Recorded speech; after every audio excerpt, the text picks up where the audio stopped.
there's a particular kind of pain that comes with procrastinating on something you deeply care about. It's not laziness, it's not indifference. In fact, it's often the opposite. You care so much that the task feels heavy before you even begin.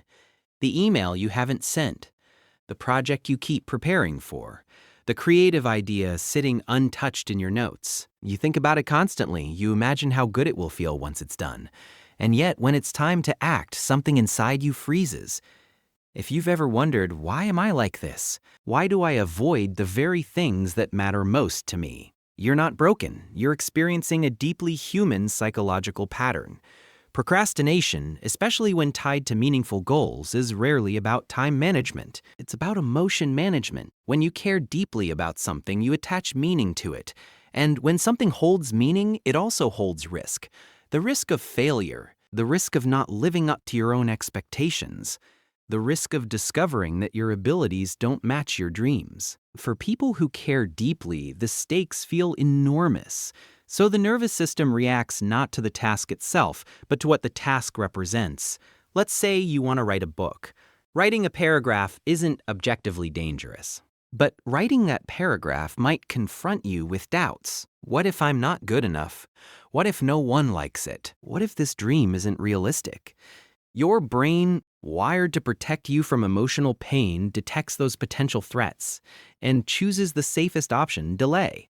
From the outside, it looks like avoidance. Internally, it's self-protection. Psychologically, procrastination often lives at the intersection of perfectionism and fear. When you care deeply, you don't just want to complete the task. You want to do it exceptionally well. You want it to reflect your potential. You want it to justify the time, hope, and identity you've invested in it. And if you can't guarantee that outcome, starting feels terrifying.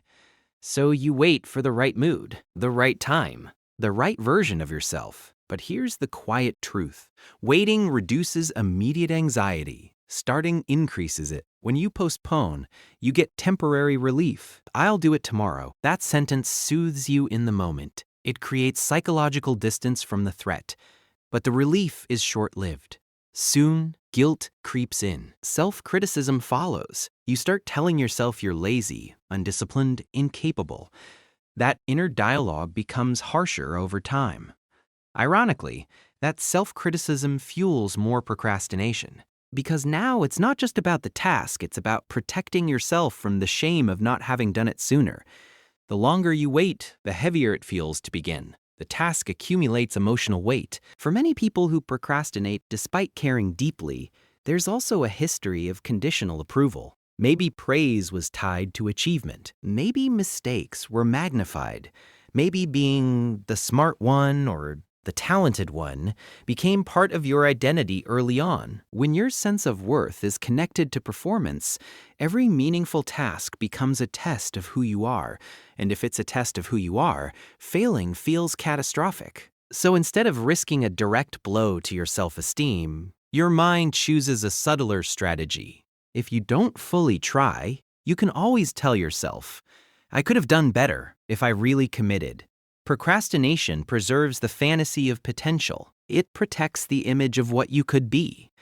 This is why people who care deeply often delay creative work, career moves, or emotionally significant conversations. The more meaningful the action, the more vulnerable it feels. There's also a neurological layer. When a task triggers anxiety, the brain's threat detection system activates. Stress hormones rise. Your body shifts into avoidance mode. At the same time, immediate distractions, social media, cleaning, organizing, minor errands, offer quick dopamine hits. They're easier. They provide a sense of completion without the emotional risk. Your brain naturally gravitates toward what feels safer and more rewarding in the short term. Over time, this creates a loop: anxiety about meaningful task, avoidance, temporary relief, guilt, increased anxiety, more avoidance. And because you care deeply, the guilt hits harder. You might lie awake thinking about what you haven't done. You might replay opportunities you've delayed. You might feel like you're sabotaging your own potential. That internal conflict, caring deeply yet not acting, can erode self-trust. You start questioning your discipline, your ambition, even your character. But procrastination in this context isn't a character flaw. It's an emotional regulation strategy that has gone unchecked. Many people who struggle with this pattern also have a strong sensitivity to disappointment, both their own and others. If you grew up in environments where mistakes were met with criticism rather than curiosity, your brain learned to associate effort with risk. It may feel safer to not try fully than to try and fall short. This is why sometimes you perform exceptionally under last-minute pressure. When the deadline is immediate, you don't have time to overthink. The anxiety shifts from "what if I fail" to "I must act now." Urgency overrides perfectionism. But living in cycles of panic-driven productivity is exhausting. It reinforces the belief that you can only function under pressure. Healing this pattern begins not with stricter discipline, but with self-understanding. Ask yourself, what does this task represent to me? Is it success, validation, identity, approval, fear of judgment? Often, procrastination is strongest when the task threatens your self-concept. It also helps to examine your inner voice. When you think about starting, what do you hear? This has to be perfect. Don't mess this up.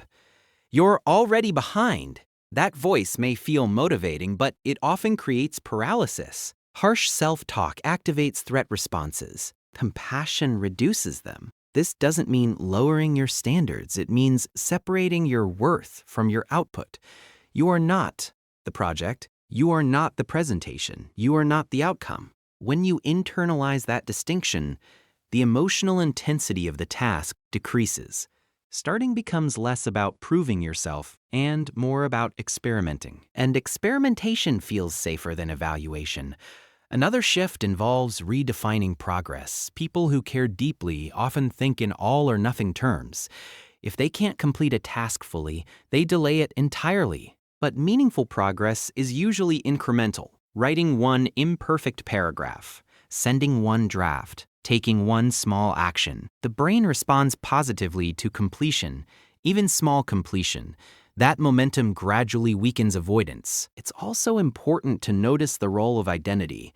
If you've labeled yourself as a procrastinator, that identity can become self-fulfilling. Instead, consider a gentler narrative. I delay when I feel emotionally overwhelmed. That framing highlights context rather than character.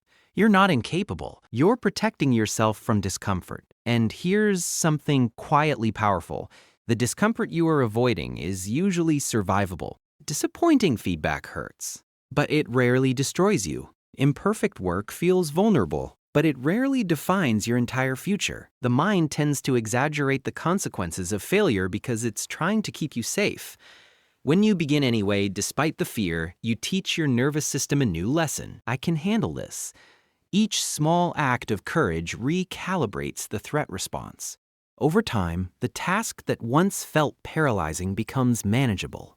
But perhaps the most important piece is forgiveness. If you've spent years procrastinating on things that matter, you may carry regret. Lost time, missed chances, dreams delayed. It's easy to spiral into self-blame, but shame rarely creates sustainable change. It often reinforces the very cycle you're trying to escape. Instead, try curiosity. When did this pattern begin? What was it protecting you from? How did it help you survive emotionally? When you view procrastination as a protective strategy rather than a moral failing, you soften toward yourself, and softness creates space for change. You can care deeply and still move slowly. You can value excellence and still allow imperfection.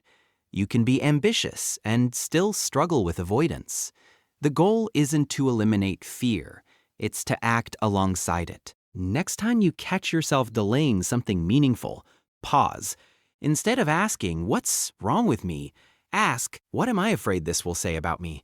That question opens a doorway. It shifts the focus from productivity to self-awareness. Then, take one small step, not the entire staircase. Just one step. Send the message.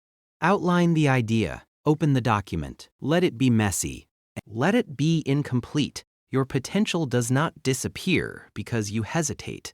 It's still there, waiting patiently. And every time you choose to begin, even imperfectly, You rebuild trust with yourself. Procrastination, when you care deeply, is not evidence that you lack passion. It's often evidence that you feel the weight of your own dreams. And dreams are heavy, but you don't have to carry them all at once. You can hold them gently. You can approach them in pieces. You can learn to create from a place of safety rather than fear.